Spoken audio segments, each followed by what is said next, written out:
Assalamualaikum warahmatullahi wabarakatuh. Perkenalkan nami abdi Putri Asti Septiana, abdi ti kelas 12 MIPA 5. Dina dinten ieu abdi rek nepikeun hiji biantara ngeunaan beriman kana qada sareng qadar. Mimiti urang panjatkeun puji sareng syukur ka hadirat Allah Subhanahu wa taala anu Maha Agung.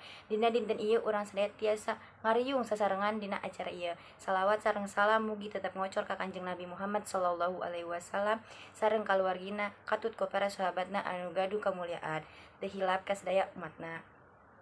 Hadirin anu dipika hormat, beriman kana qada sareng qadar ngagaduhan seueur manfaat di antarana nyaeta tiasa nguatkeun keimanan jeung katakwaan ka Allah Subhanahu wa taala.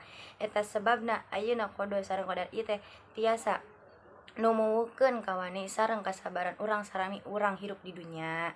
Salain teh eta tiasa oge ngajantenkeun urang sadar kana sadaya masalah atanapi kajadian di dunya ieu teh tos diatur ku Allah Subhanahu wa taala. Janten teu aya makhluk anu tiasa ngarobihna salain ti izin Allah Subhanahu wa taala.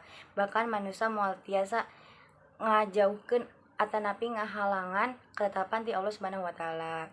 Iman kana qada sareng qadar tiasa ningkatkeun berkah anu dibasihan ku Allah Subhanahu wa taala. Sareng tiasa ngadorong urang pikeun terus ngucapkeun rasa syukur urang ka Allah Subhanahu wa taala. Upami usaha anjeun henteu nguntungkeun sabab anjeun sadar yen kauntungan mangrupikeun kado ti Allah, iman kana qada sareng qadar tiasa ngadorong anjeun pikeun kuat sabar sareng henteu pasrah dina nyang hareupan masalah.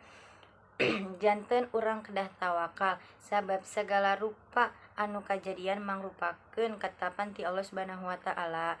Urang sadaya moal luput tina ketetapan Allah Subhanahu wa taala, bo anu hade, bo anu goreng, sadayana tos diatur ku Maha Kuasa.